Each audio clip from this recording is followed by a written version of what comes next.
Hello बच्चों, welcome to Sunil academy. और आज की वीडियो में बेटा हम करेंगे एक्सरसाइज नंबर 13.3।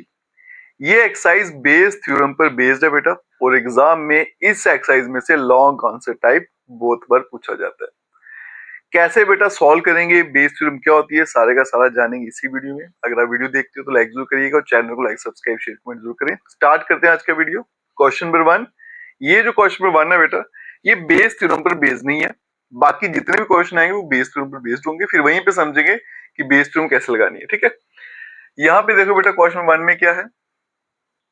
मेरे पास एक बैग है, contain 5 red and 5 black ball. तो डेटा साथ साथ में लिख लेते हैं बेटा। इसमें 5 रेड 5 ब्लैक बॉल हैं। तो यहाँ पे देखो रेड बॉल्स, जो मेरे पास रेड बॉल्स हैं वो कितनी है, 5। फिर आ गया ब्लैक बॉल, ब्लैक बॉल्स वो भी कितनी है, 5। तो टोटल कितनी हो जाएंगी, टोटल बॉल्स ये हो जाएंगी 10। A ball is drawn at random, its colour is noted and is return to the earn.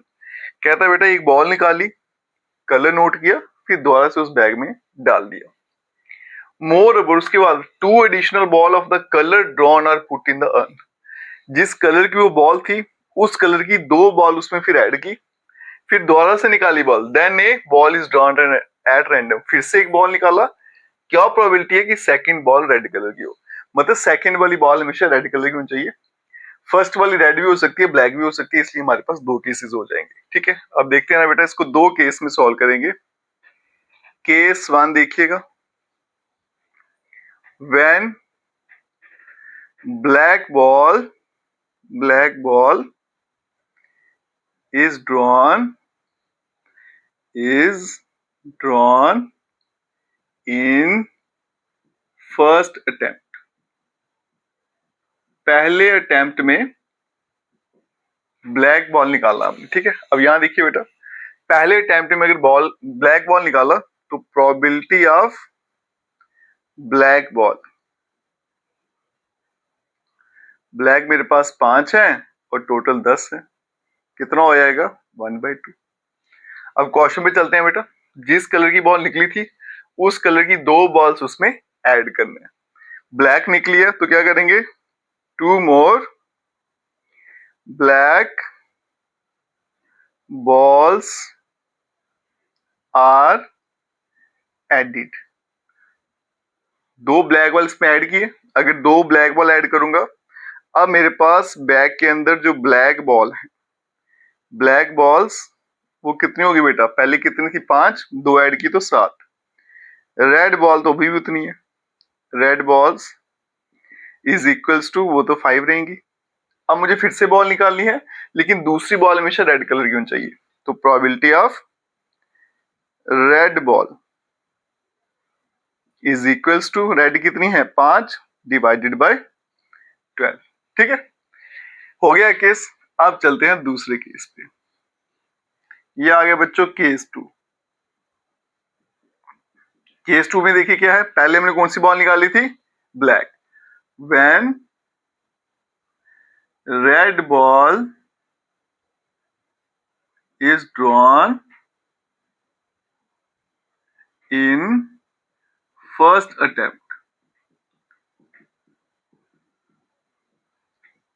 अगर पहले रेड बॉल निकला तो probability of red ball, starting में तो मेरे पास 5 ही है बेटा, टोटल कितनी थी, 10, तो 1/2।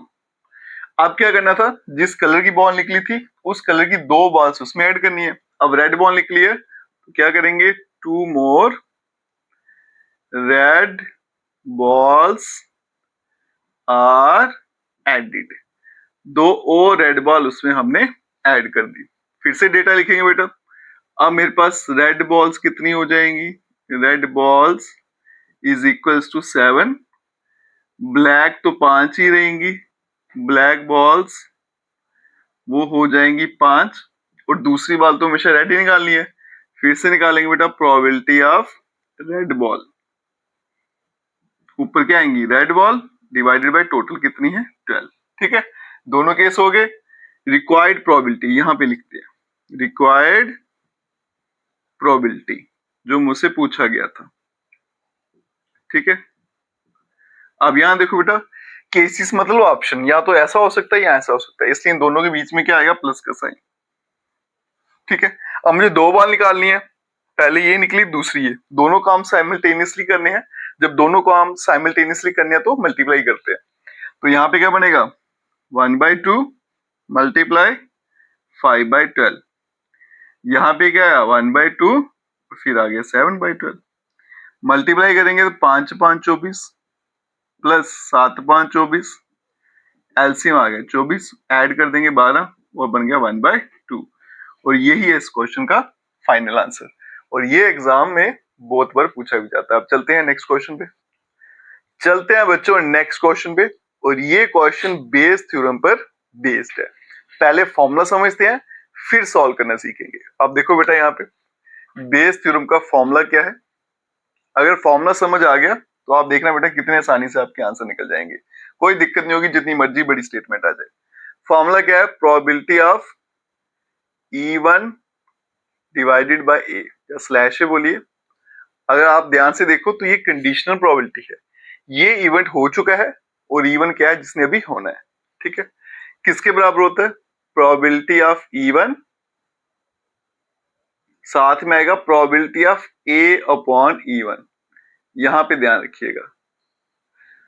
आगे देखिएगा बेटा, नीचे फिर से सेम यही उतरेगा, E1 probability of A upon E1, फिर प्लस सेकंड इवेंट है तो probability of E2, probability of A upon E2, फिर आएगा प्लस प्रोबेबिलिटी ऑफ E3 और साथ में probability of A upon E3 plus so on, और ये चलता जाएगा। 4 इवेंट होंगे तो E4 चला जाएगा, 5 होंगे तो E5, तो मैक्सिमम 3 इवेंट्स तक ही पूछते हैं। ठीक है, अब ध्यान से देखना बेटा, ये कंडीशनल प्रोबेबिलिटी है। याद करिए A अपॉन B क्या होता था, उसमें ये वाला जो इवेंट होता है नीचे वाला, ये हो चुका है, और E1 क्या है, जिसने अभी होना है। दो चीजें तो आपको यहीं पे कंफर्म हो जाएंगी। ठीक है, तो यहाँ देखो बेटा, E1 कौन सा इवेंट है, जिसने अभी होना है, A कौन सा इवेंट है, जो हो चुका है, दो हो गए, और E2 जो होगा वो आपका होएगा कंप्लीमेंट्री इवेंट। हमेशा दो इवेंट होंगे, उसमें से एक ने होना है, ठीक है, एक ने नहीं होना है, या फिर एक अभी पेंडिंग है, जो बच गया वो आपका E2 हो जाएगा। अभी क्वेश्चन में देखो आप कैसे इसको यूज करेंगे। लिखा है bag contain 4 red and 4 black ball. एक बैग है उसमें 4 रेड 4 ब्लैक बॉल है, दूसरा बैग है जिसमें 2 रेड और 6 ब्लैक बॉल है। One of the 2 bag is selected and random, दोनों में से कोई एक बैग हमने पकड़ लिया। And a ball is drawn from the bag, bag में से बॉल निकाला, which is found to be red, हमने बैग में से बॉल निकाला, वो लाल रंग की निकली, तो ये इवेंट हो चुका है। ठीक है, find the probability that the ball is drawn from the first bag, क्या प्रोबेबिलिटी है कि बॉल जो है वो फर्स्ट बैग से निकाली गई हो। अब यहाँ देखो बेटा, ये इवेंट अभी होना है, जिसके बारे में यहाँ फिर मुझे पूछा गया है, वो आपका E1 होता है। तो यहाँ पे देखो E1 क्या आएगा, कि बॉल जो है, ball is drawn from first bag. ठीक है, तो E2 में क्या आ जाएगा, दो ही बैग है मेरे पास, ball is drawn from second bag, दो हो गए। अब यहां देखो बेटा, ए मैंने क्या बोला था, वो इवेंट जो हो चुका है, तो बॉल जो है वो रेड कलर की निकली है, ये हो चुका है ना, तो बॉल इज रेड, या बॉल ड्रॉन इज रेड, जो भी आपको ठीक लगे। अब ये E1 E2 A हो गया। अगर इतनी चीज आप ठीक लिख लेते हो तो समझो आपका क्वेश्चन 100% ठीक है, अब गलत नहीं होने वाला। अब यहाँ पे देखो बेटा, अगर मैं निकालूंगा प्रोबेबिलिटी ऑफ E1, इन सब की प्रोबेबिलिटी निकालेंगे। E1 की प्रोबेबिलिटी, मेरे पास दो बैग हैं, डेटा मैंने लिखा नहीं है ना, पहले मैं डेटा लिख लेता हूँ यहाँ पे। यहाँ देखो बेटा, ये आ गया मेरे पास बैग 1, इसको मैं बैग 1 बैग 2 करके लिख लेता हूँ। बैग 2 आ गया, इसमें कितना है, रेड बॉल, ये आ गया 4, ब्लैक बॉल ये भी आ गया 4, टोटल कितना हो गया 8। यहां देखो बेटा, रेड बॉल कितना है 2, ब्लैक बॉल ये कितना था 6, और टोटल इसमें भी कितना है 8।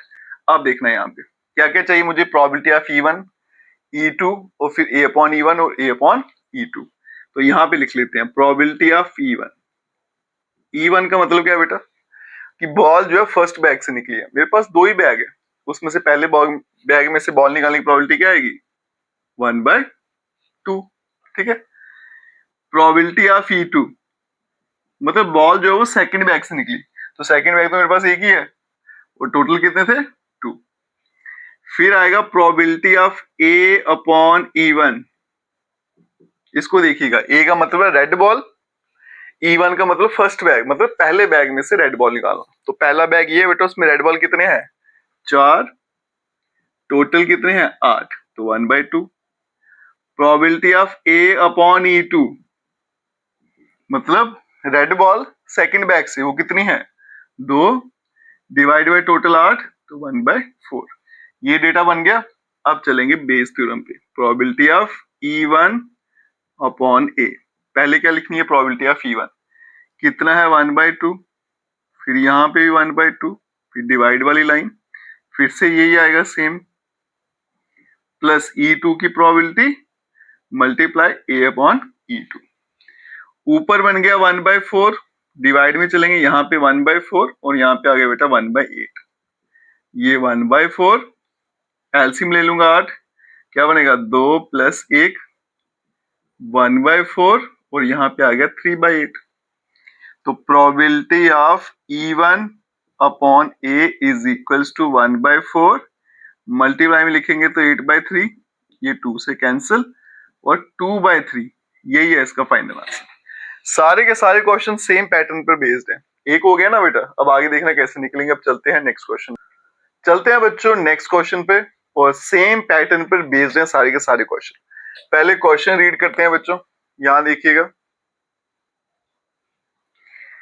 Of the student in a college, it is known that 60% reside in hostel and 40% are day scholar। किसी कॉलेज की बात की जा रही है, 60% बच्चे जो हैं वो हॉस्टल में ही रहते हैं और 40% डे स्कॉलर है, मतलब सुबह आते हैं पढ़ते हैं और चले जाते हैं घर। प्रीवियस ईयर रिजल्ट, पिछले साल का जो रिजल्ट है उसमें क्या पता चला कि 30% of the student who reside in hostel attain grade A. 30% बच्चे जो हॉस्टल में रहते थे उनका ग्रेड ए आया है, और 20% डे स्कॉलर वाले जो हैं उनका ग्रेड ए आया। At the end of the year one student is chosen at random from the college and he has A grade A. एक बच्चा कॉलेज से उठाया गया रैंडमली कोई भी, और उस बच्चे का क्या निकला ग्रेड ए। तो ये इवेंट मेरा हो चुका है, और जो हो चुका है बेटा उसको हम क्या बोलते हैं ए। ठीक है। What is the probability that the student is a hosteller. क्या प्रोबेबिलिटी है, क्या संभावना है कि बच्चा जो है वो हॉस्टल में रहता हो। तो जिसकी प्रोबेबिलिटी पता लगानी है वो हमेशा मेरा E1 रहता है। तो सबसे पहले यहाँ पे E1 लिखेंगे बेटा। E1 का मतलब क्या हो गया, स्टूडेंट जो है इज हॉस्टलियर, मतलब हॉस्टल में रहता है। तो E2 में क्या आ जाएगा, दूसरे बच्चे कौन से हैं जो डे स्कॉलर हैं। Student is day scholar. फिर आएगा ए, और ए बेटा एक ऐसा इवेंट है जो हो चुका है, हमें पता है कि बच्चे का ग्रेड है ना, student has grade A, student has grade A. अब यहां देखो सबसे पहले प्रोबेबिलिटी ऑफ E1। E1 का मतलब बच्चा जो है वो हॉस्टल में रहता है ना, स्टूडेंट इज हॉस्टलियर। मुझे पता 60% बच्चे हॉस्टल में रहते हैं, तो आएगा बेटा 60 divided by 100। Probability of E2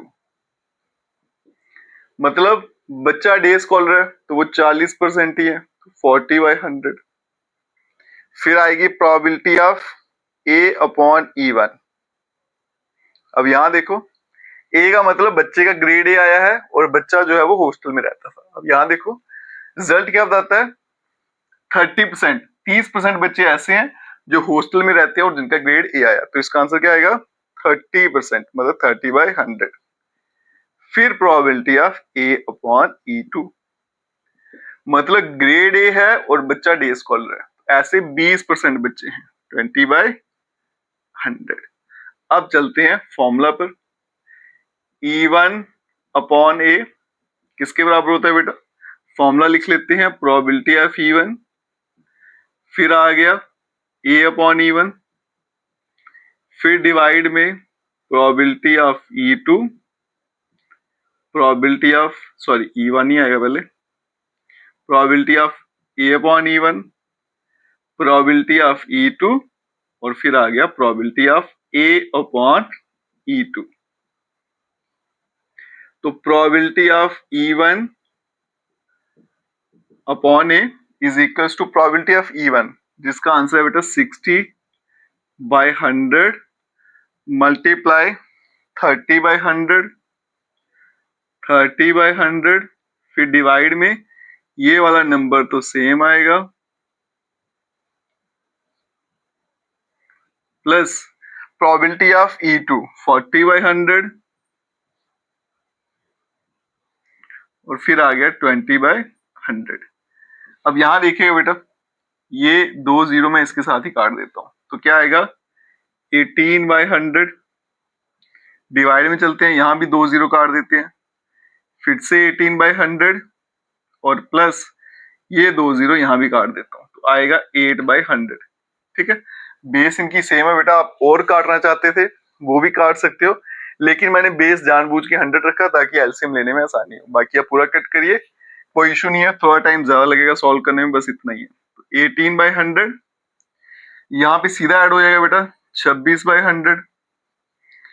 आगे चलते हैं, प्रोबेबिलिटी ऑफ E1 अपॉन ए, ये आ गया 18/100 मल्टीप्लाई 100/26, ये भी कट जाएगा 2 9 से और 13 से, और 9/13, यही है इसका फाइनल आंसर। मैंने बोला बेटा आपको सेम पैटर्न पे चलते हैं। चलते हैं बच्चों नेक्स्ट क्वेश्चन पे, चलते हैं बच्चों नेक्स्ट क्वेश्चन पे। और इस क्वेश्चन में एक छोटा सा कंसेप्ट छुपा हुआ है, वो भी आपको बेटा समझाएंगे, और वही कंसेप्ट बच्चों को कंफ्यूज करता है। क्वेश्चन देखिए क्या है, in answering a question on multiple choice test, कोई मल्टीपल चॉइस टेस्ट हुआ है, a student either knows the answer और गेस, तो बेटा बच्चे को या तो आंसर आता है या फिर वो तुक्का लगाता है, गेस करता है। लेट 3/4, ये 3/4 किसकी प्रोबेबिलिटी है कि बच्चे को आंसर पता हो, ठीक है। और 1/4 क्या प्रोबेबिलिटी है कि उसने गेस किया है ना, तुक्का लगाया हुआ है, और ये प्रोबेबिलिटी कितनी है 1/4। उसे आंसर पता हो, उसकी प्रोबेबिलिटी 3/4, गेस करेगा probability 1/4। Assuming that a student who guessed at the answer will be correct with probability 1/4, कहता है कि मान लीजिए एक बच्चा जो गेस करता है, तुक्का लगाया जिसने और आंसर ठीक हो गया, उसकी प्रोबेबिलिटी कितनी है 1/4। मेन वर्ड जो है ना उनको हम सर्कल कर लेते हैं, उसने गेस किया और आंसर जो था वो करेक्ट था। क्या प्रोबेबिलिटी है that the student know the answer, किसकी प्रोबेबिलिटी फाइंड करनी है बेटा कि बच्चा जो है उसको आंसर पता हो, given that he answered correctly. अब यहाँ पे एक नया वर्ड आ गया गिवन दैट, इसका मतलब समझिएगा क्या बेटा, अगर आपको क्वेश्चन में गिवन दैट दिया तो आपके लिए और काम आसान हो गया, ए फाइंड करना आपके लिए आसान हो जाता है। गिवन दैट के आगे जो भी लिखा है बेटा वो आपका ए है, मतलब वो इवेंट जो हो चुका है। अब यहां देखो बेटा, सबसे पहले लिखेंगे E1, जिसकी प्रोबेबिलिटी हमें फाइंड करनी है। किसकी प्रोबेबिलिटी फाइंड करनी है, स्टूडेंट, जो बच्चा है, स्टूडेंट नोज आंसर। E2 में क्या आ जाएगा कि जो बच्चा है स्टूडेंट वो गैस करेगा आंसर को। दो ही ऑप्शन थे मेरे पास, गैस द आंसर, और ए में क्या आ जाएगा बेटा, गिवन दैट के आगे जो लिखा हुआ है आंसर इट करेक्टली, ठीक है, या फिर लिख देंगे answer is correct, answer is correct. अब चलते हैं प्रोबेबिलिटी ऑफ E1। तो यहां देखिएगा बेटा, E1 का मतलब बच्चे को आंसर पता हो, उसकी प्रोबेबिलिटी कितनी थी 3/4। फिर चलेंगे प्रोबेबिलिटी ऑफ E2, बच्चे ने गैस किया, उसकी प्रोबेबिलिटी है 1/4। फिर आ गया बेटा प्रोबेबिलिटी ऑफ A/E1, मतलब बच्चे ने आंसर ठीक दिया और उसे आंसर पता था, इसकी प्रोबेबिलिटी यहाँ कहीं भी नहीं लिखी हुई। अगर आप थोड़ा सा दिमाग लगाओगे बेटा, अगर मुझे आंसर पता है तो मैं 100% श्योर है उसका सही आंसर दूंगा। तो 100% का मतलब क्या होता है? 1 प्रोबेबिलिटी। 100% मतलब 100/100, वो कितना हो गया? 1। तो जरूरी नहीं है आपको सारे आंसर इसी में दिए हो, कभी कभी थोड़ा दिमाग लगा के भी आंसर लिखना होता है। यही रास्ता बेटा इस क्वेश्चन का। तो A/E1 का आंसर 1 होगा और प्रोबेबिलिटी ऑफ A/E2, मतलब आंसर ठीक था, उसने तुक्का लगाया था। तो यहाँ पे दिया था बेटा, उसने गैस किया और आंसर ठीक हो गया, उसकी प्रोबेबिलिटी क्या है? 1/4। पूरे का पूरा डेटा मेरे पास आ गया है। अब लगाएंगे फॉर्मूला, प्रोबेबिलिटी ऑफ E1/A। सबसे पहले क्या लिखते हैं? प्रोबेबिलिटी ऑफ E1 3/4, फिर मल्टीप्लाई 1, नीचे सेम आएगा बेटा 3/4 मल्टीप्लाई 1, फिर प्लस 1/4 और मल्टीप्लाई 1/4। यहाँ पे तो बन गया 3/4। अब नीचे देखिएगा क्या बन गया? 3/4 प्लस 1/16। तो probability of E1 upon A, यहाँ पे बन गया 3/4 और डिवाइड में देखो बेटा एलसीएम ले लेते हैं 16, 4 से कैंसिल होगा ना ये, तो कितना बनेगा? 12 प्लस 1, ये बन गया 3/4 डिवाइड में 13/16, ये बन गया बेटा 3/4 और यहाँ पे बन गया 16/13, ये 4 से कैंसिल आउट हो गया। तो प्रोबेबिलिटी ऑफ E1/A कितना आंसर आएगा? 12/13। ठीक है, और यही है इसका फाइनल आंसर। अब चलते हैं बच्चों नेक्स्ट क्वेश्चन पे। और इस क्वेश्चन को मार्क कर लेना, 5 मार्क्स में ये क्वेश्चन एग्जाम में बहुत बार पूछा जाता है। इसकी कैलकुलेशन भी इंपॉर्टेंट है, वो भी देखिएगा बेटा कैसे सॉल्व करेंगे इसको, वो भी बिना कैलकुलेटर के। क्वेश्चन बड़ा फेमस है बेटा, लेबोरेटरी टेस्ट वाला, याद रखिएगा। कहता है लेबोरेटरी ब्लड टेस्ट हुआ, वो 99% इफेक्टिव है in detecting a certain disease when it is infect, मतलब बंदे को बीमारी है तो 99% चांस है कि वो यही बताएगा कि इसको बीमारी है। फिर कहता है how the test also yield a false positive result for 0.5% of the healthy person tested. कहता है कि 0.5% चांस है कि वो गलत रिजल्ट दे दे, बंदे को बीमारी नहीं थी और उसने बता दिया इसको बीमारी है। ठीक है, if the healthy person tested and with probability 0.05, ये आज छोड़िए, इसको आगे चलते हैं। इफ 0.1%, इसको ध्यान दीजिएगा, सिर्फ इतनी परसेंट जो पॉपुलेशन है उसे बीमारी है, what is the probability that the person has the disease. किसकी प्रोबेबिलिटी फाइंड करनी है? कि बंदे को बीमारी है, मतलब बंदा बीमार है। गिवन दैट मतलब ए आ गया, तो ए में क्या लिखेंगे? टेस्ट रिजल्ट उसका पॉजिटिव आया। तो यहां देखो बेटा, पहले तो E1 लिख लेते हैं। E1 का मतलब क्या है? पर्सन हैज डिसीज, बंदे को बीमारी है। E2 क्या आ जाएगा? बंदे को बीमारी नहीं है, या फिर लिख लेते हैं पर्सन इज हेल्दी, एक ही बात है, पर्सन इज हेल्दी। ठीक है, तो ए में क्या आ जाएगा? गिवन दैट के आगे लिखिए बेटा क्या है? टेस्ट रिजल्ट इज पॉजिटिव, कि उसका टेस्ट जो है वो पॉजिटिव आया, टेस्ट रिजल्ट इज पॉजिटिव। अब चलते हैं बेटा प्रोबेबिलिटी ऑफ E1 फाइंड करेंगे, मतलब पर्सन को डिसीज है, तो 0.1% पॉपुलेशन है, तो 0.1%। अगर इसे चेंज करूंगा मैं तो 0.1 डिवाइडेड बाय परसेंट मतलब 100, ये पॉइंट भी हटा दूं तो 1/1000। ठीक है जी। फिर आएगा प्रोबेबिलिटी ऑफ E2, मतलब हेल्दी पर्सन। अब देखो बेटा, 1000 में से एक बंदे को बीमारी है, तो ठीक इंसान कितने हैं? 999, तो 999 आउट ऑफ 1000। ठीक है, वहां पे दिया नहीं है कि कितने लोग हेल्दी हैं, तो यहीं से पता चल जाता है बेटा ये 1000 में से एक बंदे को बीमारी है, तो 999 जो हेल्दी है आउट ऑफ 1000। फिर आएगा प्रोबेबिलिटी ऑफ A/E1। ए का मतलब टेस्ट पॉजिटिव आया और E1 का मतलब बंदे को बीमारी थी। अब कहा कि बंदे को बीमारी है, टेस्ट उसका सही आ जाए, उसकी प्रोबेबिलिटी कितनी थी 99%। तो ये आएगा बेटा 99%, क्या बन जाएगा 99/100। फिर चलते हैं प्रोबेबिलिटी ऑफ A/E2, मतलब टेस्ट तो पॉजिटिव आया लेकिन उस बंदे को बीमारी नहीं थी, उसने गलत रिजल्ट दे दिया, तो वो कितना था बेटा, फॉल्स रिजल्ट भी देता है, कितना 0.5%, 0.5%। चेंज करेंगे तो क्या बनेगा 0.5/100, ठीक है, ऐसा बनेगा। अब इसका पॉइंट हटाऊंगा तो 5/1000 आ गया। सारी इंफॉर्मेशन आ गई है। अब चलते हैं बेटा बेस थ्योरम लगाते हैं। तो सबसे पहले प्रोबेबिलिटी ऑफ E1 कितना है 1/1000 मल्टीप्लाई A/E1 99/100 डिवाइड में तो सेम आएगा 1/1000 99/100 plus probability of E2 999 divided by 1000 और यहाँ पे 5 डिवाइडेड बाय 1000, ठीक है।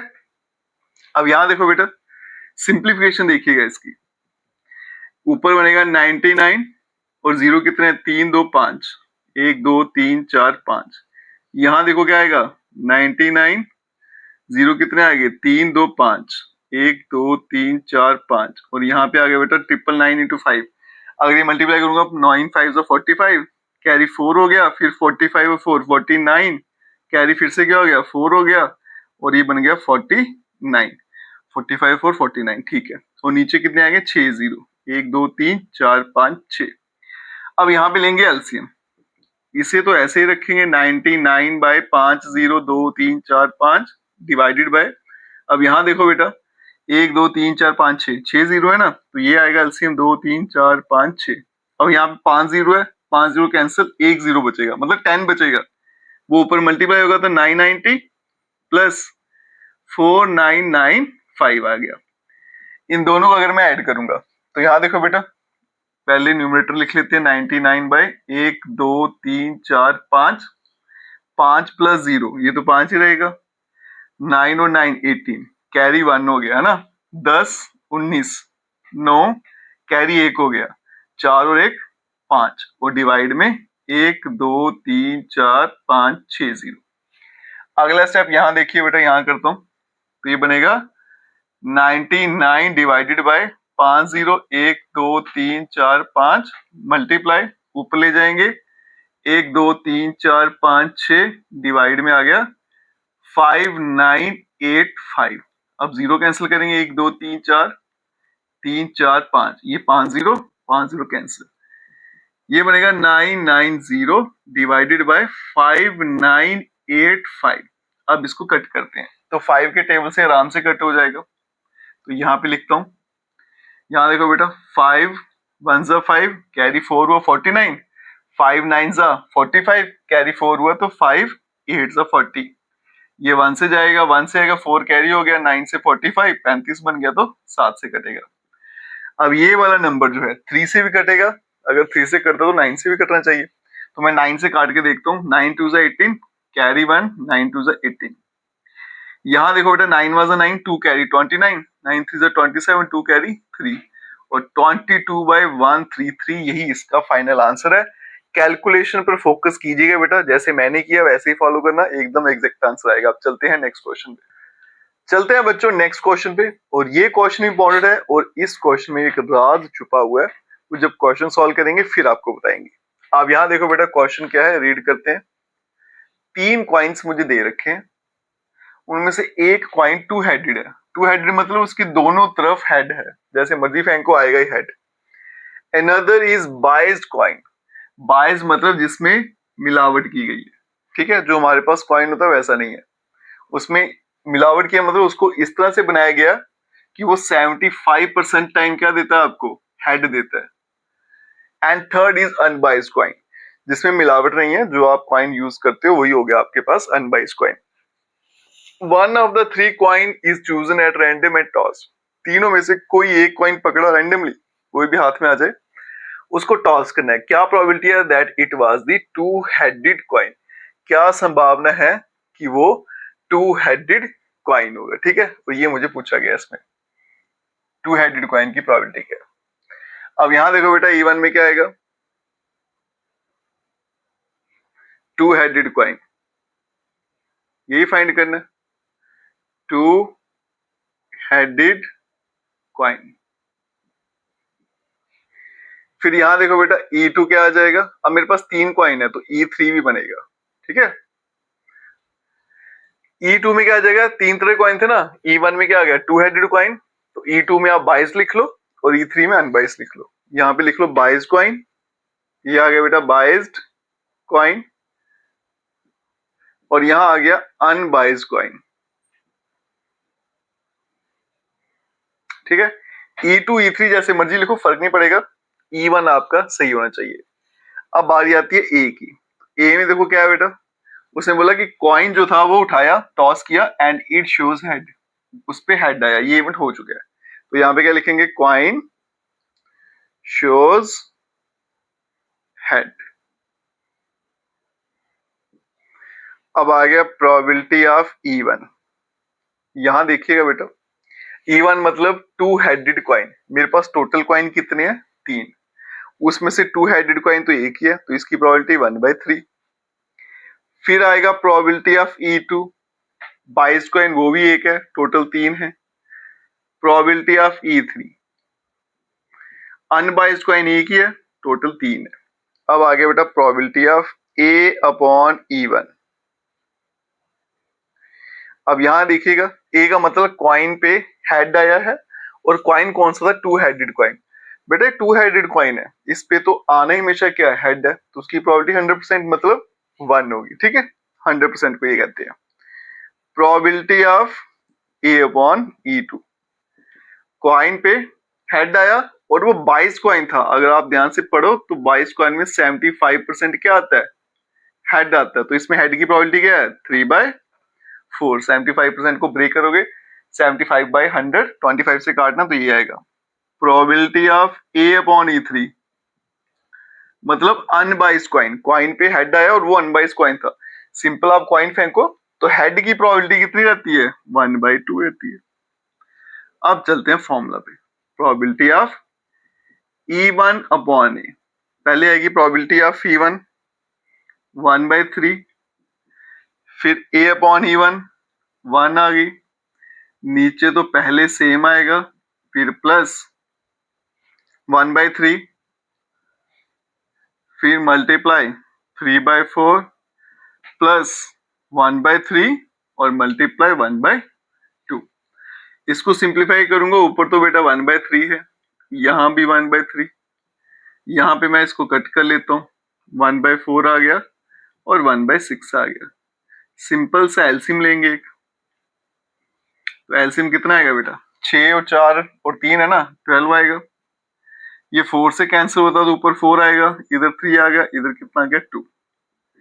1/3, 4 3 7 2 9, 9/12 हो गया। तो 1/3 मल्टीप्लाई 12/9, ये 3 4 से कटेगा, 4/9, और यही है इस क्वेश्चन का फाइनल आंसर। ठीक है, विद क्वेश्चन नंबर 7। कोई इंश्योरेंस कंपनी है, उसने इंश्योर किए हैं 2000 स्कूटर ड्राइवर, 4000 कार के ड्राइवर हैं और 6000 ट्रक के ड्राइवर हैं। The probability of an accident, अब इनका एक्सीडेंट हो जाए उसकी प्रोबेबिलिटी क्या है? 0.01, 0.03 and 0.15। One of the insured person meets with an accident, एक इंश्योर्ड पर्सन का एक्सीडेंट हो गया। ठीक है, तो ये आ गया मेरे पास जो इवेंट हो चुका है, जिसको हम ए बोलते हैं। What is the probability that he is a scooter driver, क्या संभावना है कि वो स्कूटर ड्राइवर हो?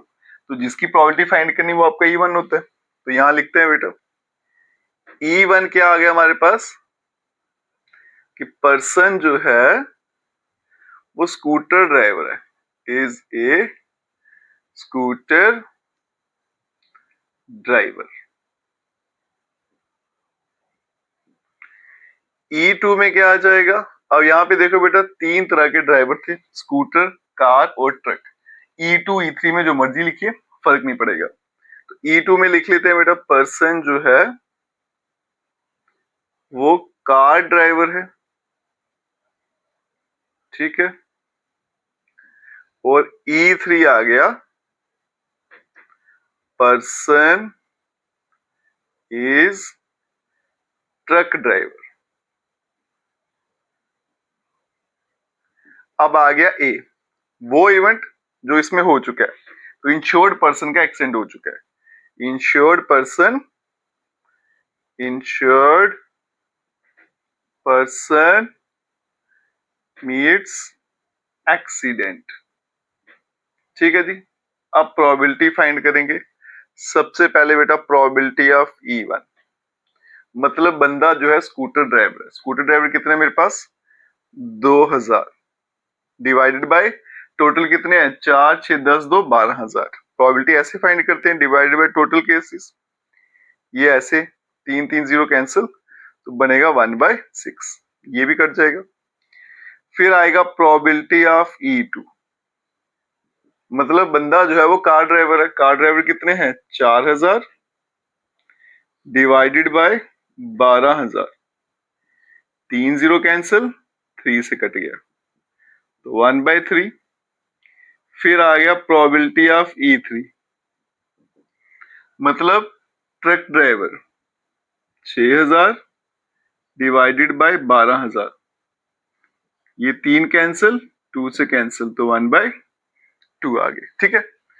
उसके बाद में आएगी बेटा प्रोबेबिलिटी ऑफ A/E1, मतलब इंश्योर्ड पर्सन का एक्सीडेंट हुआ और वो पर्सन क्या था, स्कूटर ड्राइवर, मतलब इंश्योर्ड भी था, एक्सीडेंट हुआ इस बंदे का, वो बंदा क्या था, स्कूटर ड्राइवर, मतलब स्कूटर चलाने वाले का एक्सीडेंट हो गया। उसकी प्रोबेबिलिटी कितनी है, 0.01, तो 0.01 इसको लिख लेते हैं 1/100। प्रोबेबिलिटी ऑफ A/E2, क्या मतलब एक्सीडेंट हुआ लेकिन कार ड्राइवर का, 0.03, जिसका मतलब 3/100। प्रोबेबिलिटी ऑफ A/E3, एक्सीडेंट हुआ ट्रक ड्राइवर का, तो 0.15, और ये बन जाएगा 15 डिवाइडेड बाय 100, ठीक है। अब चलते हैं आगे, फॉर्मूला लगाते हैं बेस थ्योरम का, E1/A। पहले फॉर्मूला लिख लेते हैं बेटा, थोड़ा रिकैप हो जाएगा। प्रोबेबिलिटी ऑफ E1 आएगी, साथ में probability of A/E1 divided by probability of E1, probability of A/E1 plus probability of E2, फिर आगे प्रोबेबिलिटी ऑफ A/E2, नेक्स्ट आएगा बेटा प्लस प्रोबेबिलिटी ऑफ E3 और प्रोबेबिलिटी ऑफ A/E3। अब यहां पे डालेंगे वैल्यू, तो probability of E1/A is equals to, E1 की प्रोबेबिलिटी देखो कितनी है बेटा, 1/6 मल्टीप्लाई A/E1 कितना है, 1/100, ठीक है। डिवाइड में पहली टर्म तो सेम आएगी, प्लस फिर आ गया प्रोबेबिलिटी ऑफ E2 1/3, यहां पे 1/100 नहीं, 3/100 है। फिर आ गया प्लस E3 की प्रोबेबिलिटी 1/2, और यहां पे आ गया बेटा 15/100, ठीक है। अब आप देखिएगा कैलकुलेशन आसानी से कैसे करेंगे। यहाँ देखो बेटा 1/100 1/100 1/100 100 सबके पास है, यहाँ भी क्या है 1/100, नीचे भी क्या 1/100, कॉमन लेते हैं, कैंसिल आउट हो जाएगा, ठीक है। अब आप देखोगे कितना आसान हो गया सोल्यूशन, 1/6, यहाँ बचेगा 1/6 प्लस 1, ये 3 3 भी कट जाएगा, और बचेगा प्लस 15 डिवाइडेड बाय 2। इनका एलसीएम ले लेंगे, ऊपर तो ऐसे रहेगा 1/6, ये एलसीएम कितना आ गया, 6 और 2 का 6 ही आएगा, 1 + 6 + 45, 6 भी कट गया, तो probability of E1/A is equals to 1/52, और यही है इसका फाइनल आंसर, ठीक है। चलते हैं बच्चों नेक्स्ट क्वेश्चन पे। चलते हैं बच्चों नेक्स्ट क्वेश्चन पे। लंबी चौड़ी स्टेटमेंट है लेकिन सोल्यूशन जो है बड़ा छोटा सा इसका। क्वेश्चन समझते हैं पहले। क्वेश्चन क्या है? फैक्ट्री हैज टू मशीन, एक फैक्ट्री में दो मशीनें हैं ए और B. Past record shows that machine A produce 60% of the item. Machine A ने कितनी आइटम प्रोड्यूस किए बेटा? 60%। मशीन बी जो है वो 40% आइटम्स प्रोड्यूस करता है।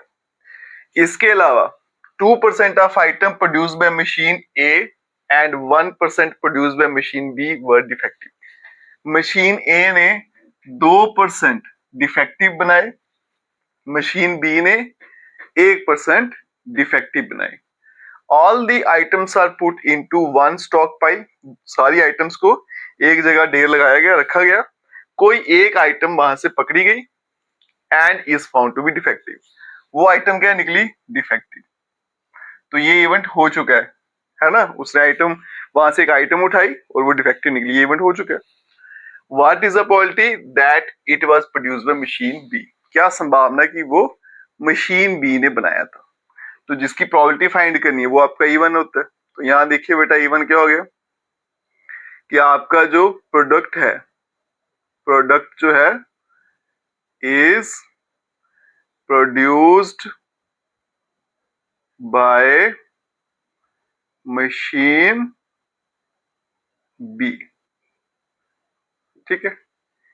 E2 में क्या आ जाएगा कि जो प्रोडक्ट है, product is produced by machine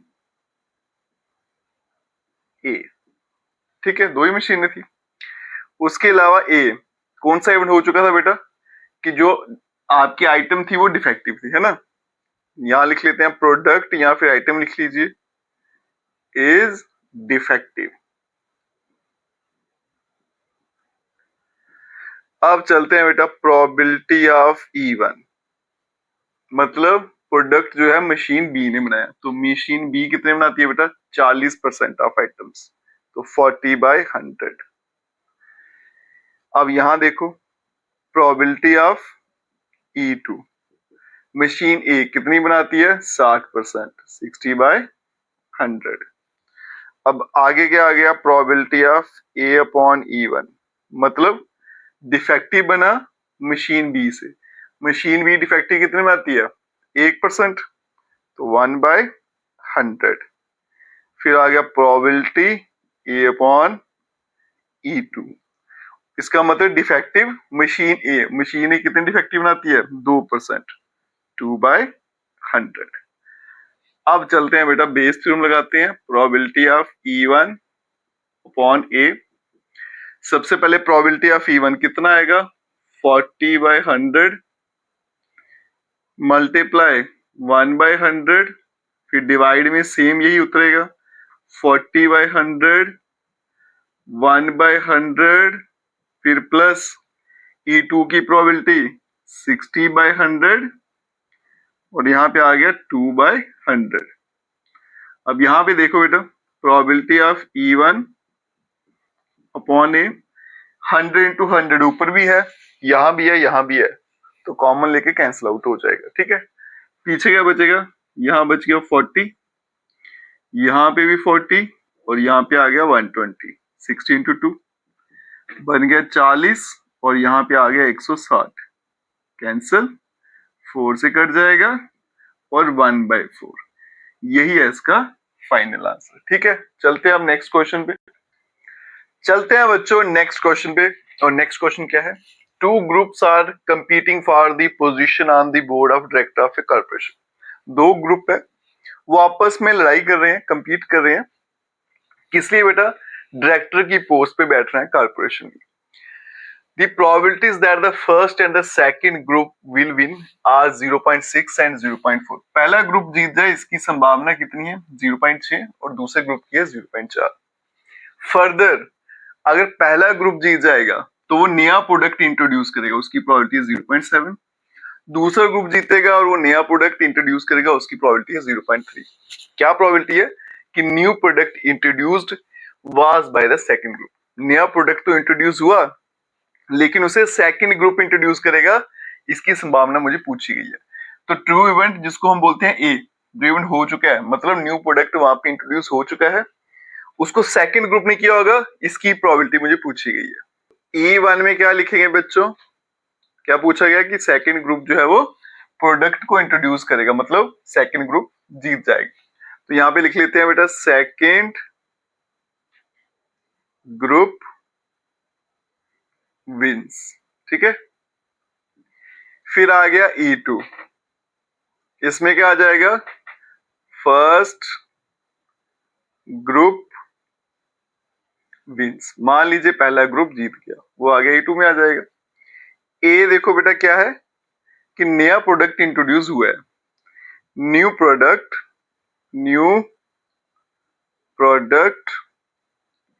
is introduced.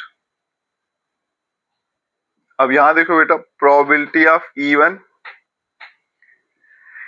मतलब सेकंड ग्रुप जीत जाए, इसकी प्रोबेबिलिटी कितनी थी 0.4 और फर्स्ट ग्रुप की कितनी है 0.6, तो ये आएगा 4/10। प्रोबेबिलिटी ऑफ E2 मतलब फर्स्ट ग्रुप जीत जाए, इसकी प्रोबेबिलिटी कितनी है 0.6, तो आएगा 6/10। फिर आएगा बेटा प्रोबेबिलिटी ऑफ A/E1 मतलब नया प्रोडक्ट इंट्रोड्यूस हुआ है और वो भी सेकंड ग्रुप के द्वारा, तो सेकंड ग्रुप के द्वारा क्या प्रोबेबिलिटी है 0.3 मतलब 3/10। फिर आ गया प्रोबेबिलिटी ऑफ A/E2 मतलब नया प्रोडक्ट इंट्रोड्यूस हुआ है फर्स्ट ग्रुप के द्वारा, उसकी प्रोबेबिलिटी कितनी है 0.7 मतलब 7/10। अब लगाएंगे बेटा फॉर्मूला बेस थ्योरम का। E1/A, पहले E1 की प्रोबेबिलिटी 4/10 मल्टीप्लाई 3/10, फिर डिवाइड 4/10, यहां पे 3/10 प्लस 6/10 और मल्टीप्लाई 7/10। तो प्रोबेबिलिटी ऑफ E1/A, अब यहां देखो बेटा 10 यहां भी है यहां भी है, सभी में है, तो कॉमन लेके कैंसिल कर देते हैं। ऊपर क्या बनेगा 12, यहां पे भी 12 और ये बन गया मेरे पास 7 6 42, 12 डिवाइडेड बाय 54 हो गया, ठीक है। अब इसको बेटा डिवाइड करते हैं, 6 से जाएगा, ये 27 से जाएगा, ये 3 9 3 2 और आंसर क्या आ गया 2/9। यही है इसका फाइनल आंसर, ठीक है। अब चलते हैं बच्चों नेक्स्ट क्वेश्चन, चलते हैं बच्चों क्वेश्चन नंबर 10। इंपॉर्टेंट क्वेश्चन है बेटा, एग्जाम में पूछा भी जाता है। क्वेश्चन समझिएगा कि है क्या। Suppose a girl throws A dice, मान लो किसी लड़की ने डाइस को फेंका। इफ शी गेट 5 और 6, उस डाइस पर अगर उसे 5 या 6 दिखा तो वो कॉइन को 3 बार टॉस करेगी, मतलब 3 बार उसको फेंकेगी। And notes the number of head, फिर उसके बाद में नंबर ऑफ हेड्स को नोट करेगी। आप भी बेटा इस तरह से जो मेन पॉइंट होते हैं उनको सर्कल करते जाइएगा। इफ शी गेट्स, अगर उसको डाइस के ऊपर इनमें से कोई एक नंबर दिखा तो फिर क्या करेगी, वो कॉइन को एक ही बार टॉस करेगी, ठीक है। और फिर से क्या करेगी, नोट करेगी वेदर ए हेड और टेल इज ऑब्टेन्ड, हेड आया या फिर टेल आया। If she obtained exactly 1 head, उसको सिर्फ एक ही हेड मिला है, ये इवेंट हो चुका है, तो ए आ गया मेरे पास। व्हाट इज द प्रोबेबिलिटी, क्या प्रोबेबिलिटी है that she threw 1 2 3 4 with the die. Probability किसकी फाइंड करनी है बेटा, कि उसको डाइस के ऊपर 1 मिला 2 मिला 3 मिला या फिर 4 मिला, और इवेंट कौन सा हो चुका है एग्जैक्टली 1 हेड, ये उसको मिल चुका है, ठीक है। अब यहां देखो बेटा, पहले लिखेंगे E1। E1 में क्या आएगा, जो आपकी डाई है शोज 1 2 3 और 4। E2 में क्या आ जाएगा बेटा, कि आपकी जो डाइस है शोज उस पे 5 है या फिर 6 है, एक बार डाइस फेंकोगे, तो यही पॉसिबिलिटीज रहती है बेटा। अब यहां देखो बेटा ए में क्या आएगा, एग्जैक्टली 1 हेड, ठीक है, एग्जैक्टली 1 हेड, एक हेड होना चाहिए। पहले मैं सैंपल स्पेस बना लेता हूं बेटा, अगर उसे 5 या 6 मिलता तो कॉइन को 3 बार फेंक। तो ये वाला इवेंट मुझे कॉइन के साथ जोड़ देना है। 3 बार कॉइन फेंकोगे, पहले 2 का बना लेते हैं, H H, H T, T H और फिर टी टी।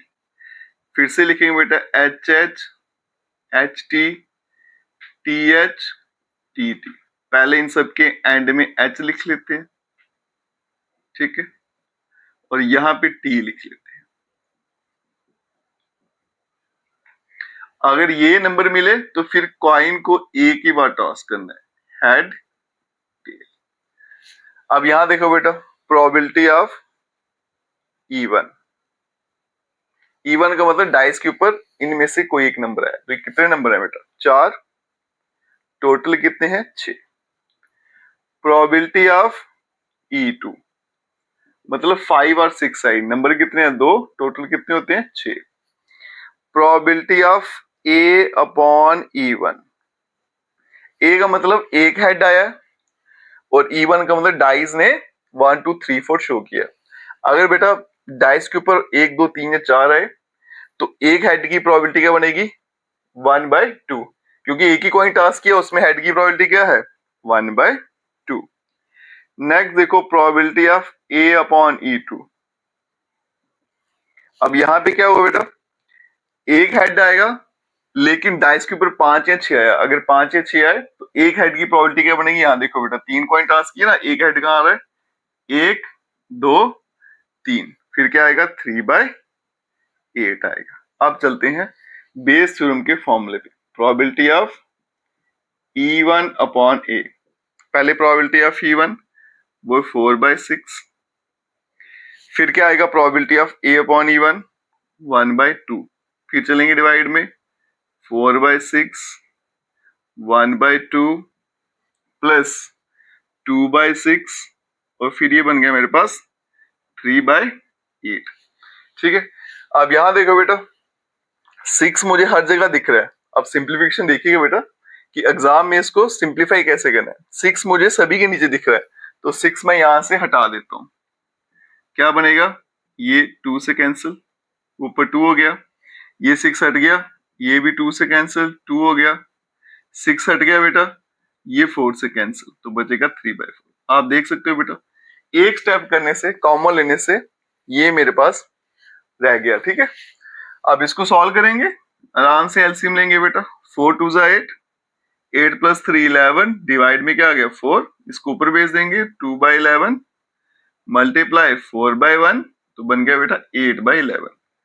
और यही है इसका फाइनल आंसर। ठीक है। चलते हैं बच्चों नेक्स्ट क्वेश्चन पे। चलते हैं बच्चों नेक्स्ट क्वेश्चन पे, और नेक्स्ट क्वेश्चन समझिएगा क्या कहता है question.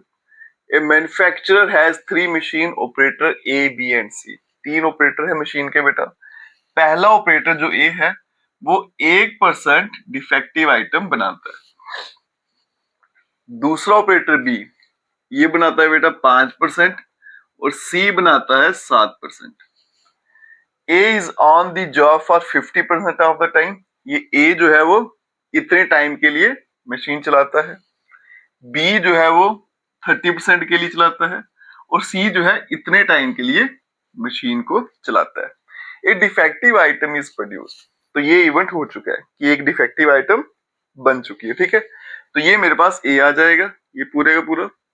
What is the probability that it was produced bye A।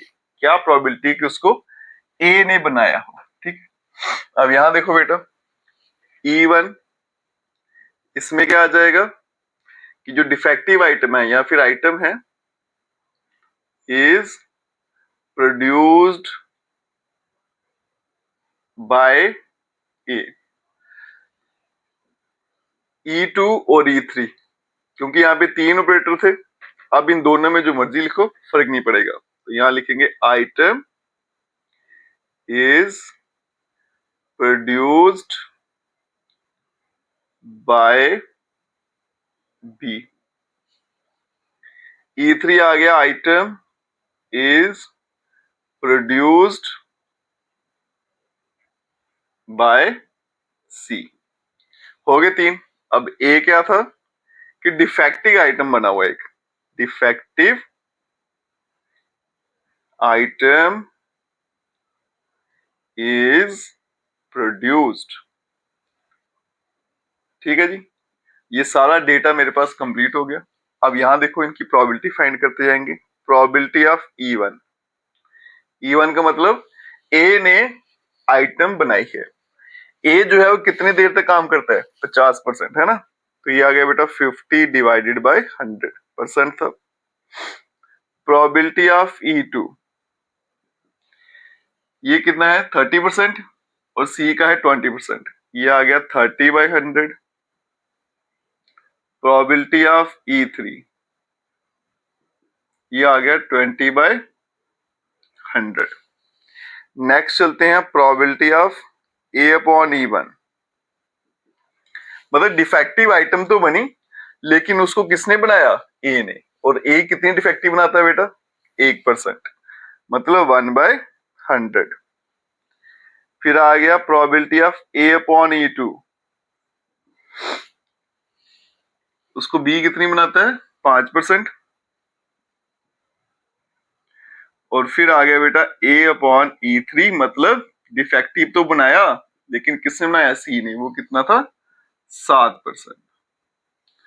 अब चलते हैं आगे, प्रोबेबिलिटी ऑफ E1/A, यहां मल्टीप्लाई करते जाएंगे, क्या आएगा बेटा, 50 डिवाइडेड बाय 100 मल्टीप्लाई 1/100, फिर डिवाइड में 50/100 मल्टीप्लाई 1/100, ये तो सेम आएगा, प्लस नेक्स्ट देखो बेटा 30/100, ये आएगा 30/100 मल्टीप्लाई 5/100,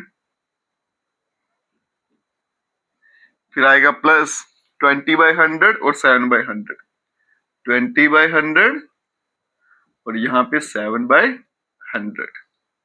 ठीक है, अब यहां देखो बेटा probability of E1/A is equals to 200, यहां भी है, यहां भी है, यहां भी है, यहां भी है, तो कॉमन लेके कैंसिल हो जाएंगे। ठीक है, ऊपर क्या बचेगा बेटा, 50, यहां पे फिर से क्या आएगा, 50 प्लस 150 और फिर आ गया बेटा 140। तो आप देख सकते हो बेटा, छोटा सा स्टेप ऐड करने से कैलकुलेशन कितनी सिंपल हो जाती है। अदरवाइज अगर आप इसको काट कर सॉल्व करोगे तो बड़ा लेंथी काम निकल जाता है।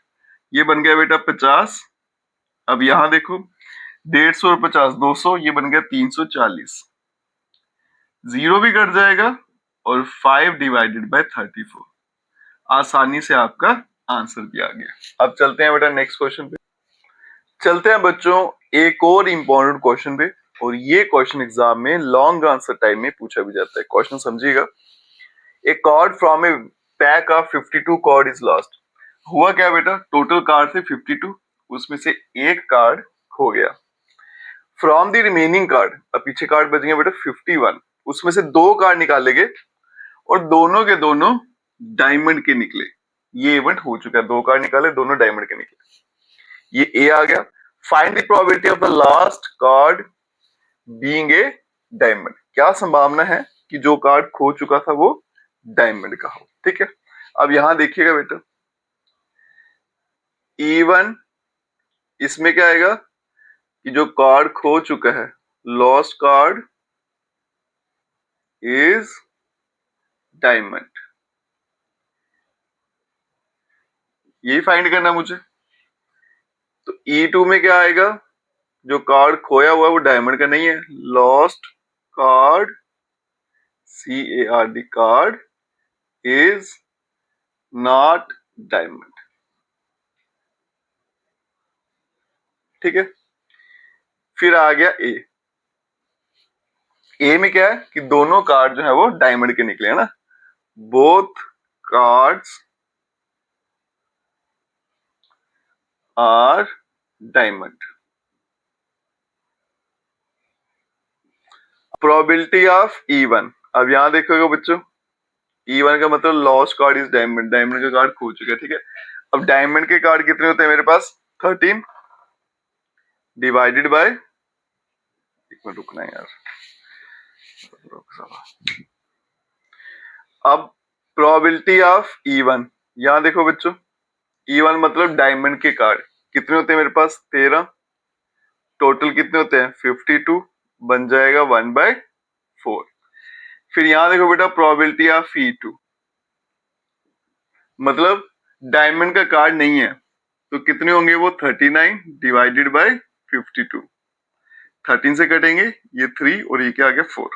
अब यहां देखो बेटा प्रोबेबिलिटी ऑफ A/E1, इसका मतलब समझिएगा, ए का मतलब both cards are diamond and last card is diamond, मतलब डायमंड का कार्ड खो चुका है और जो 2 कार्ड निकाले वो भी किसके निकले हैं, डायमंड के। अगर डायमंड का कार्ड खो चुका है, मेरे पास 13 थे, अब कितने रह गए बेटा 12, उसमें से निकाले 2, टोटल कितने रह गए हैं 51, तो उसमें से भी कितने निकलेंगे बेटा 2।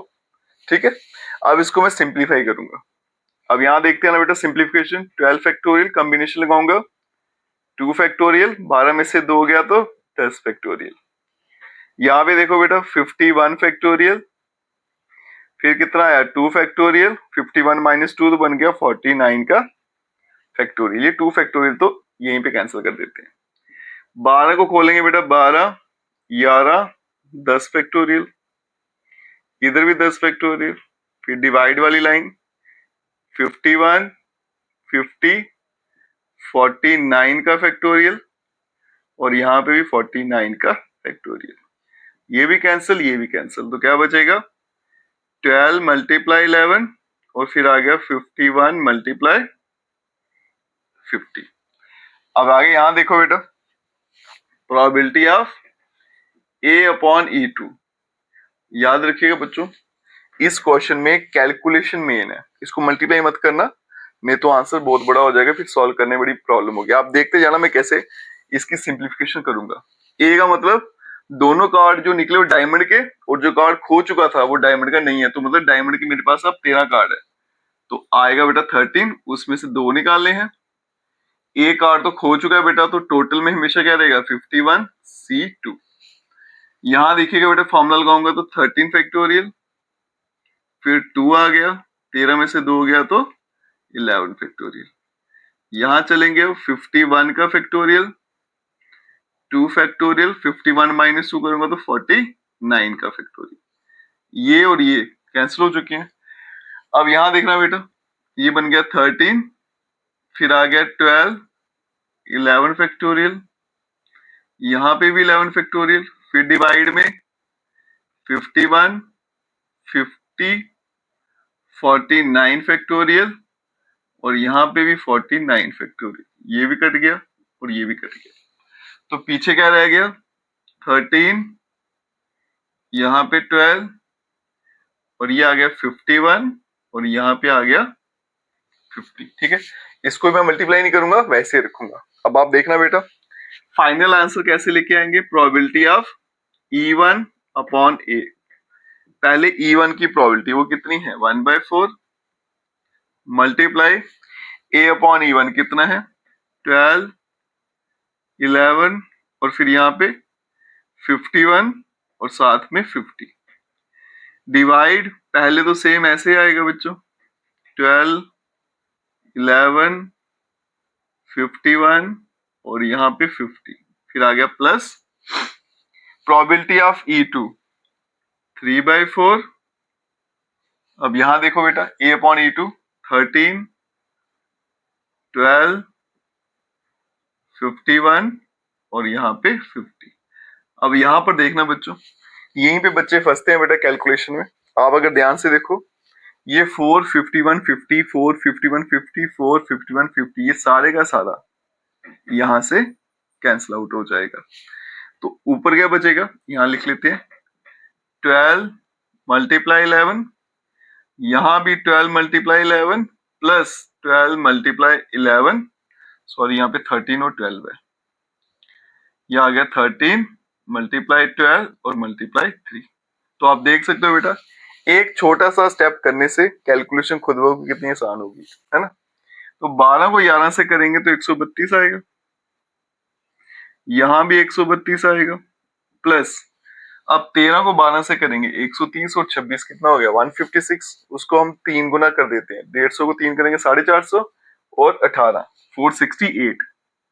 ठीक है, ये बन गया 132, 68 में 2 ऐड किए 470, 30 करूंगा 500 और ये आ गया 600। कट करेंगे बेटा 300, ये कट करूंगा 6 2 12, 66 आएगा। फिर कट कर लेते हैं इसको 100 से 22, 11 और ये आ गया 50। तो इसका फाइनल आंसर आ गया 11 डिवाइडेड बाय 50। इंपॉर्टेंट क्वेश्चन है बच्चों, एग्जाम में आता भी है, कैलकुलेशन मेन है। आपको मैंने बता दिया आसानी से कैसे सॉल्व करना है, वैसे ही फॉलो करिएगा, आराम से आंसर आ जाएगा। अब चलते हैं बेटा नेक्स्ट क्वेश्चन पे। चलते हैं बच्चों नेक्स्ट क्वेश्चन पे। मल्टीपल चॉइस क्वेश्चन है, सॉल्व करेंगे और फिर इसका ऑप्शन टिक करेंगे। और जो भी क्वेश्चन करेंगे बेटा आपको वो एग्जाम में वेरी शॉर्ट आंसर टाइप में भी पूछा जाता है, ध्यान से समझिएगा बेटा।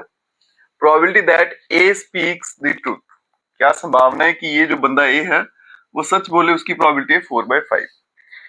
एक क्वाइन फेंका गया और ए ने आके क्या बोला कि हेड आया, क्या प्रोबेबिलिटी है कि सच में वहां पे हेड था, मतलब उसने सच बोला है। ठीक है, अब यहां देखो बेटा, सबसे पहले लिखते हैं E1। E1 में क्या आएगा कि क्वाइन के ऊपर हेड आया, क्वाइन शोज हेड। फिर आ गया E2। E2 में क्या आएगा, क्वाइन जो है शोज हेड नहीं है तो टेल आया होगा। फिर आ गया ए में क्या बेटा, उसने आके क्या बोला था, हेड आया ना। तो यहां पे देखो बेटा, क्वाइन या फिर हेड अपीयर्स ऐसे लिख लेते हैं, हेड अपीयर्स, ये हेड अपीयर्स। ठीक है, अब यहां देखो प्रोबेबिलिटी ऑफ E1। E1 का मतलब क्वाइन के ऊपर हेड आए 1/2, एक ही क्वाइन फेंक के। E2 1/2 टेल आने की, यही है probability of A upon E1। मतलब हेड आया है और क्वाइन में सच में हेड आया था, मतलब उसने भी आके क्या बताया कि वहां पे क्या आया, हेड आया और क्वाइन के ऊपर सच में हेड था, तो मतलब उसने सच बोला है। तो सच बोलने की प्रोबेबिलिटी क्या है बेटा, 4/5। अब चलते हैं probability of A upon E2। मतलब हेड आया है, ठीक है, बंदे ने आगे क्या रिपोर्ट किया कि हेड आया है, लेकिन क्वाइन के ऊपर क्या था, टेल था, मतलब उसने झूठ बोला है। तो झूठ की प्रोबेबिलिटी क्या हो जाएगी, 1/5। क्वेश्चन में दी नहीं थी, लेकिन हम यहां से निकालेंगे बेटा, 5 में से 4 बार सच बोलता है तो फिर एक बार वो झूठ बोलता है। अब निकालेंगे इसकी conditional probability, probability of E1 upon A। पहले आएगा 1/2, फिर मल्टीप्लाई 4/5 डिवाइड में 1/2, 4/5 प्लस 1/2 और 1/5। आप देखो बेटा ये 2/5 2/5 2/5 सभी में था, कट हो जाएगा, ऊपर आएगा 4, नीचे आ गया 4 + 1, तो बन गया 4/5। तो मतलब option number A is the right answer. चलते हैं बच्चों लास्ट क्वेश्चन भी, इसको भी समझिएगा। बोला गया ए और बी दो सेट है या दो इवेंट है such that A is subset B. A जो है वो बी का सबसेट है and probability of B, B की प्रोबेबिलिटी जो है वो 0 नहीं है। ठीक है, then which of the following is correct, इनमें से सही कौन सा है। अब यहां देखो बेटा, अगर ए बी का सबसेट है तो इसका मतलब ए के सारे एलिमेंट किसमें है, बी में। तो अगर मैं दोनों की इंटरसेक्शन निकालूंगा तो आंसर क्या आएगा, ए। वो कैसे है, यहाँ पे देखना, ए के सारे नंबर कहाँ है, बी में। मैं जब दोनों में से कॉमन नंबर निकालूंगा, इसमें भी ए के नंबर है, इसमें भी ए के नंबर है, यहाँ ए के नंबर है और उसके अंदर भी क्या है, ए के नंबर, तो कॉमन भी क्या आएंगे, फिर ए के नंबर आएंगे, इसलिए क्या आएगा आंसर ए। अब यहां देखो बेटा conditional probability A upon B, ऊपर होता है बेटा इंटरसेक्शन, ठीक है जी, divided by probability of B. और इसका आंसर क्या था, ए इंटरसेक्शन बी का ए, तो बनेगा probability of A divided by probability of B. अब यहां देखो बेटा कैसे सॉल्व करेंगे इसको। मुझे पता है किसी भी इवेंट की प्रोबेबिलिटी वो 0 से 1 के बीच में होती है ना, 0 तो होगी नहीं इसकी, 0 से बड़ी होगी और मैक्सिमम 1। अगर मैं प्रोबेबिलिटी ऑफ बी 1 लिख के चलता हूँ, मैक्सिमम वैल्यू ले लेता हूँ, प्रोबेबिलिटी ऑफ बी अगर 1 ले लूं, यहां पे अगर 1 डाल दूंगा तो इसका जो आंसर है वो क्या आएगा बेटा, प्रोबेबिलिटी ऑफ ए के बराबर। ठीक है, अब मैक्सिमम वैल्यू 1 है, इससे बड़ी वैल्यू मैं डाल नहीं सकता, इससे बड़ी वैल्यू मैं डाल नहीं सकता हूँ, ठीक है। तो फिर इसके आंसर जो है इससे बड़ा आएगा नहीं, तो मतलब मैक्सिमम ये किसके बराबर आ सकता है, ए के, प्रोबेबिलिटी ऑफ ए के बराबर। आगे देखो बेटा, अब इसकी वैल्यू 0 से लेके 1 के बीच में है ना, ऐसे ऐसी होती है। इक्वल्स टू का साइन लूंगा क्योंकि यहाँ पे साफ मना था कि 0 के बराबर नहीं लेनी है। अगर मैं 1 से छोटी वैल्यू करूंगा तो फिर ये आंसर जो है ये बढ़ता जाएगा, 1 से ज्यादा वैल्यू डालता तो कम होना शुरू हो जाता है। तो अब यहाँ पे देखो बेटा क्या साइन आएगा, ग्रेटर देन इक्वल्स टू, क्योंकि मैंने b की वैल्यू जो है मैक्सिमम 1 है, अगर वो डालूंगा तो प्रोबेबिलिटी ऑफ ए आंसर आया इसके बराबर आएगा, अगर कम करूंगा तो आंसर इससे बढ़ता जाएगा, इसलिए ग्रेटर देन का साइन। तो कुल मिला के बेटा आपका जो probability of A upon B है इसका आंसर क्या आएगा, greater than equals to probability of A. Option C is the right answer. और इसके साथ हमारी एक्सरसाइज यहीं पे खत्म हो जाती है बेटा, बड़ी इंपॉर्टेंट एक्सरसाइज है। एग्जाम में इस एक्सरसाइज में से लॉन्ग आंसर टाइप बहुत बार पूछा भी जाता है। अगर आप वीडियो देखते हो तो लाइक जरूर करिएगा, चैनल को लाइक सब्सक्राइब शेयर कमेंट जरूर करें। Best of luck.